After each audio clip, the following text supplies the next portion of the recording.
आज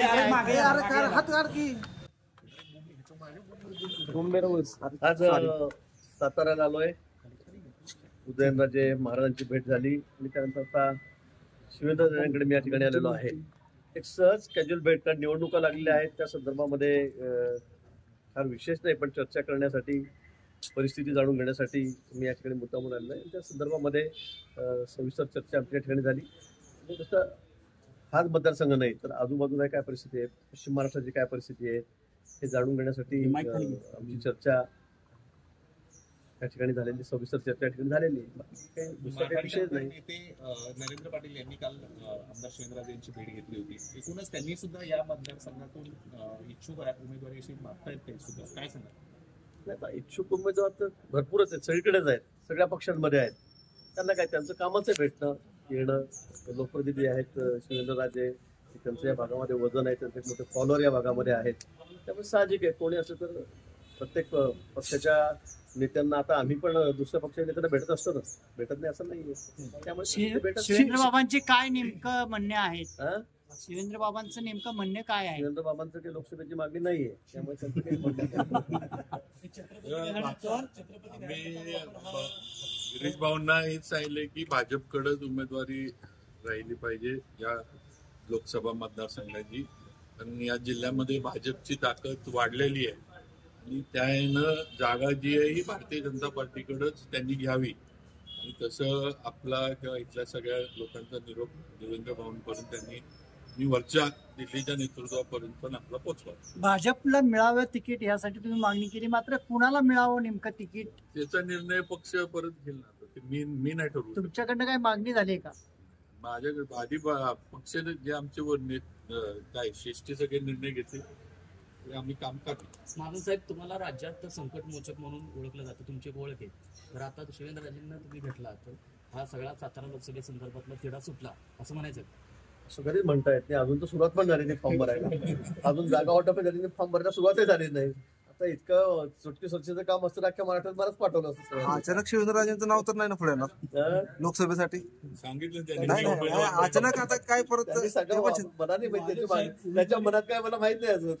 महाजन साहेब, उमेदवारी मिळवण्यासाठी लोक पक्ष सचिनकडे जातात, पण अनेक पक्षाचे लोक शिवेंद्र बाबांना येतात. त्याचं कारण काय? उमेदवारी मिळावी चहा चांगला असते, मिसळ चांगली असते. खरं म्हणजे मी काल मोहिते पाटील साहेबांकडे आलेलो होतो, पुण्याला होतो, नंतर त्यांच्याकडे आलो आणि आज मुद्दामून भेटायला महाराजांना मी आलो. खरं म्हणजे महाराजांचे माझे संबंध अतिशय जुने आहेत, म्हणजे कॉलेजपासून आहेत. त्यामुळे नेहमी आमच्या बाहेर पुण्यात असते. पण आज निवडणुका लागलेल्या आहेत, लोकसभेच्या गुल वाजलेला आहे, आचारसंहिता लागलेली आहे. म्हणून महाराजांचा आता आम्हाला पुरेपूर फायदा झाला पाहिजे, त्यांचा उपयोग करून घेतला पाहिजे. आणि म्हणून प्रचाराचं पुढचं काय आमचं महाराजांचं त्यात योगदान राहील, महाराजांचा उपयोग जास्तीत जास्त ठिकाणी कुठे करून घेतील, कारण आपल्याला कल्पना आहे महाराजांचं एक नावलौकिक आहे, त्यांच्या नावाचं एक वलय आहे. आणि म्हणून त्याचा जास्तीत जास्त मतदानासाठी, प्रचारासाठी कसा उपयोग करता येईल यावरही मी त्या ठिकाणी चर्चा केली. आणि येणाऱ्या काळामध्ये, कारण आता फार वेळ राहिलेला नाही, त्या काळामध्ये महाराज कुठे कुठे वेळ देणार आहेत आणि त्याचा जास्तीत जास्त फायदा कसा होईल विचार विनिमय करण्यासाठी. तुम्ही एकीकडे योगदान घेण्यासाठी म्हणून इथं आलेलं दिसतंय, परंतु त्यांचं 2 यादी होऊन जाहीर होऊन सुद्धा अजून नाव डिक्लेअर होत नाही. कार्यकर्ते आक्रमक होते. 2 दिवसापासून साताऱ्यात सुद्धा नाराजी मोठ्या प्रमाणात जाणवली आहे. कसं आमच्याकडे 3 पक्ष आहेत, त्याच्यामध्ये थोडी वाटाघाटी चाललेली आहेत. पण निश्चित महाराजांबद्दल तर काय त्यांचं तिकीट मागण्याची गरजच नाही. खरं म्हणजे पक्षाची गरज आहे, पक्षाची गरज नाकारण्याचा प्रश्नच नाहीये कुठे. महाराजांचं तिकीट नाकारण्याचा विषयच नाहीये. महाराजांना तिकीट मागण्याची गरज नाही. खरं म्हणजे तिथे आमची गरज आहे. पण मला वाटतं की 3 पक्षामध्ये थोडी पश्चिम महाराष्ट्रात जास्त ताणाताणी सुरू झालेल्या आहेत आणि त्यामुळे वाटाघाटीमध्ये थोडस आता चर्चा सुरू आहे. पण निश्चित महाराजांचं तिकीट निश्चित आहे, त्यामुळे कोणाला सांगण्याची गरज नाही. मला वाटतं ते पार्लमेंटरी बोर्ड आहे आमच्याकडे, दिल्लीहूनही सगळ्या गोष्टी होत असतात. दिल्लीवर बोर्ड चालू आहे. एकनाथजी, दादा, अजितदादा आणि फडणवीस साहेब, बावनकुळे साहेब हे वरती बोलत आहेत. आपल्याला कल्पना आहे आमच्याकडची सिस्टीम पद्धत कशी आहे म्हणून. पार्लमेंटरी बोर्डच सगळे नक्की करत असतात. पण मला असं वाटतं की आता आचारसंहिता जाहीर झालेली आहे आणि लवकरच मला वाटतं आता मला दिवस सांगता येणार नाही, कारण मी त्यामध्ये नाहीये सिस्टीममध्ये त्या. पण मला वाटतं लवकरच हा निर्णय आणि यादी जी पुढची ती त्या ठिकाणी येईल. काय चर्चा झाली आणि मी ते कालच सांगितलं माड्या बाबतीमध्ये चर्चा काय झाली काय नाही. मी विजयसिंग दादांना त्या ठिकाणी काल जाऊन भेटलो. त्यांच्याकडे खूप कार्यकर्त्यांचा आग्रह होता, गर्दी होती. हल्लीचे जे खासदार आहेत निंबाळकर त्यांच्यामध्ये जरा तणाव आहे, ही वस्तुस्थिती आहे. आणि म्हणून त्या तिकिटावरून त्यांचं थोडंसं म्हणणं वेगळं होतं आणि म्हणून त्यांचं जाणून घेण्यासाठी किंवा त्यांच्याशी बोलण्यासाठी मुद्दामून देवेंद्रजींनी मला या ठिकाणी पाठवलेलं होतं.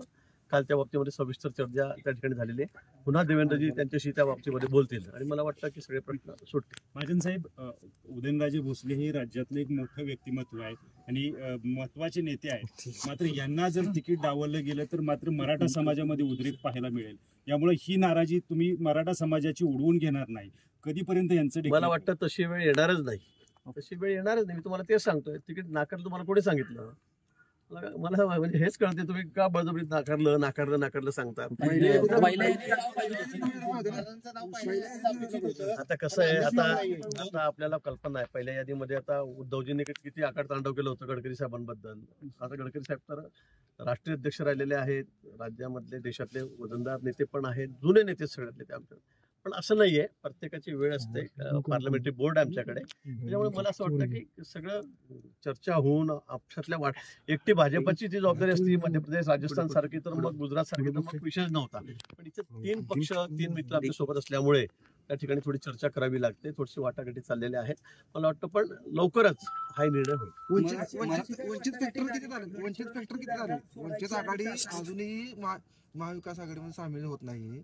वंचित आघाडीच्या जागा त्यांचा प्रश्न आहे. वंचित आघाडी आपल्या वंचित आघाडीचा किती इफेक्ट चालेल आपल्या महाराष्ट्रात?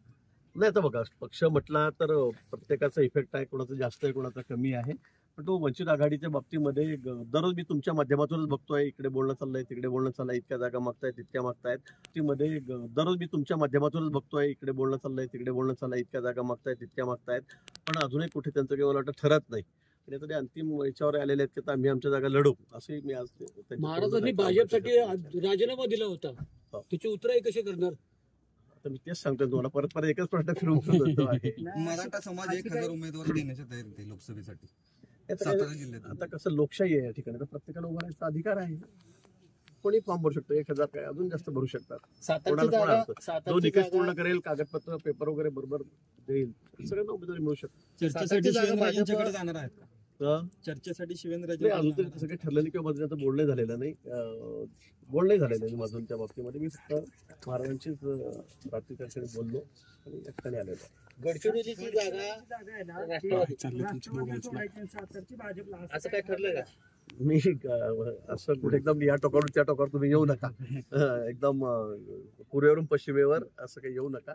तसं मला वाटतं कुठेही असं काही बोलणं चाललंय मला ऐकवत नाही. आणि मी त्या सिस्टीममध्ये मी त्या ठिकाणी नाही. त्याच्यामध्ये असं ठरलंय की जे माजी अध्यक्ष आहेत, मग चंद्रकांत दादा आहेत, सुधीर मुनगंटीवार आहेत, रावसाहेब दानवे आहेत आणि देवेंद्रजी आणि बावनकुळे साहेब आहेत. हे त्या समितीमध्ये आहेत.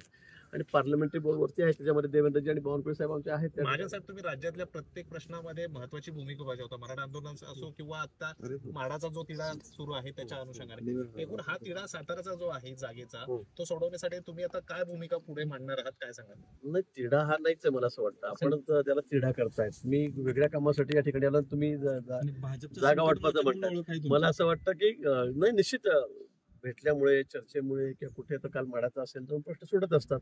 कुठे असा कुठला प्रश्न आहे का तो सुटत नाही म्हणून तो कसा रंग सुटत असतो. चर्चेतून कुठेही मार्ग निघत असतो आणि म्हणून ती चर्चा करण्याचं काम मी त्या ठिकाणी करतो. इथे काही प्रश्नच नाहीये. इथला हा काही प्रश्नच नाहीये. हा प्रश्नच नाहीये. त्यामुळे इथे काही प्रश्न उपस्थित करण्याचं कारणच नाही. जलमंदिराच्या चर्चेत काय घडलं? भाजप